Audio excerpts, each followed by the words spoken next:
Purleski Tsunami, kyllä ideologia iski meihin kyllä tosissaan niin tsunamin lailla aallot rantaan, että tää on niinku it's bigger than religion. Todella sanoma kirkkaalta taivaalta. Tää on kyllä paljon isompi juttu kuin pitää. Et ehdottomasti niinku mitä Purleski Tsunami on, niin se on niinku ilmiö, mikä ei kyllä todellakaan jää miksikään niinku pieneksi hetkeksi spottivalossa, että kyllä me niinku halutaan tehdä tästä, että tää tulee oleen musiikkia, tää tulee oleen tyyliä, tää tulee oleen katukuvassa, me tullaan oleen kaikki. Niin kuin kaikki tällaiset muukin hyväntekijät, kuten suuri taikaviitta ynnä muut, niin ei niinku omalla naamalla aina voi, että kun tekee niin paljon hyvää, niin omalla naamalla ei välttämättä voi aina esiintyä. Muuten voidaan pelata pois pelistä, että joskus vaan kaikki tarvii joskus vähän naamiota joihinkin hetkiin.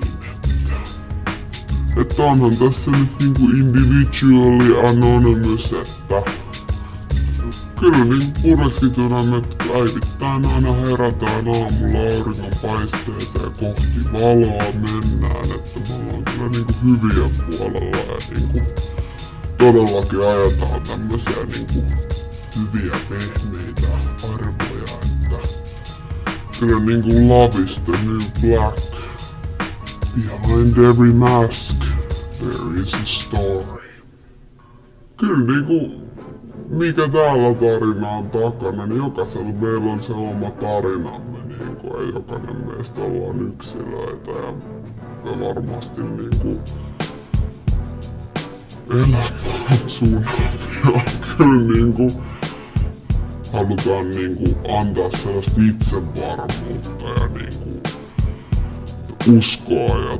uskoa niinku elämään ja uskoa niinku valoon tuolla kaduilla. Tällaisia arvoja niinku ehdottomasti ajetaan ja jokaiselle niinku uskoo siihen omaan jaksamiseen ja hyvä.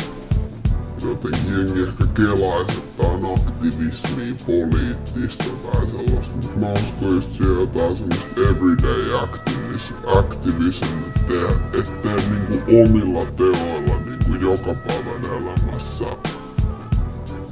muutoksia, jos sä haluat niinku, et mun mielestä jokaisesta niinku, et muutos lähtee yksilötasolta joka päivästä omaa niinku, omaa aktivismiin, oman elämän parantamista, fiiliksen parantamista. Elämä on tsunami.